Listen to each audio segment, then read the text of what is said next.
ওই যে বুড়িমার কথা মনে আছে, যে আমার নবীর রাস্তায় কাঁটা বিছিয়ে রাখত?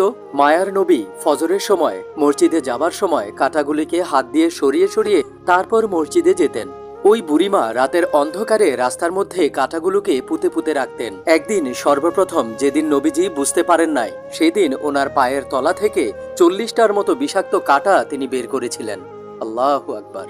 এরপরে নবীজি কাঁটাগুলোকে দু হাতে সরিয়ে আমার নবী, রহমতের নবী সারোয়ারে দুজাহান মসজিদে যেতেন। একদিন আমার নবী দেখলেন রাস্তায় কোনো কাঁটা নাই।